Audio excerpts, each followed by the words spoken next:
Shabbat Shalom, Skokie Valley. It is raining outside. What a great time to talk about Parshat Noach. Noach has two problems. He gets stuck getting into the ark and he gets stuck coming out. He builds the ark exactly as God tells him to, and yet he doesn't want to go in. The Midrash tells us he only goes in once the water's up to his knees. He was reticent. He didn't really believe it would happen. He wasn't ready to actually go into the ark. And then, once Noach is in the ark, Noach doesn't want to leave.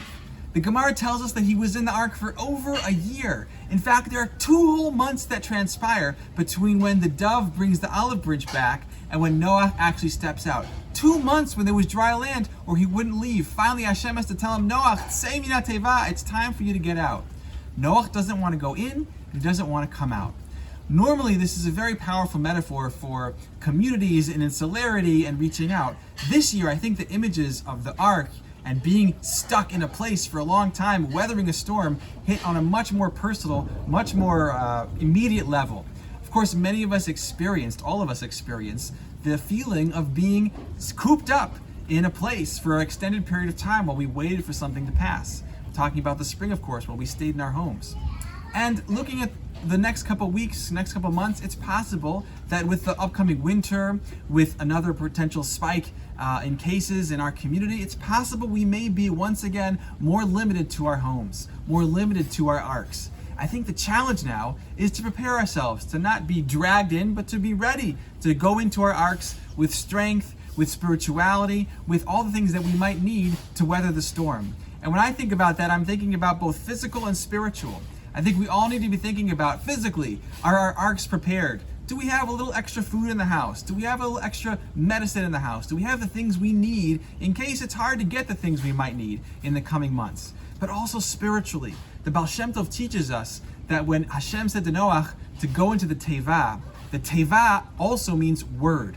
And he was telling Noach, and he's telling all of us, enter into the word, enter into the words of Torah, deepen our engagement with Torah, with Tefillah, with Dvar Hashem. That's a way that we can sustain ourselves and make it through all kinds of ups and downs and trials and tribulations, connect to the eternal Torah. So we need to all think about our learning and our davening and our meditations and all the things that we do to help us stay grounded and connected spiritually.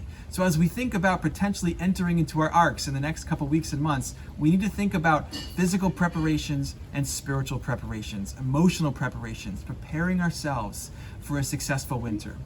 But then, we can't stop there. We also have to be ready to leave the ark.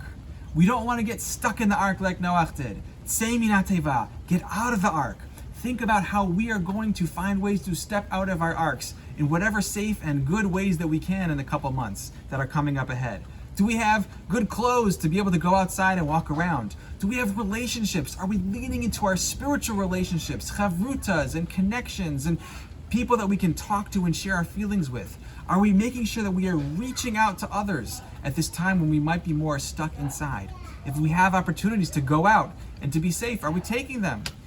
For those who feel comfortable, I want to keep encouraging you. Come to shul. It's not the same as it was before, but it's still good to be together, to daven together, to be seen and see others. So important.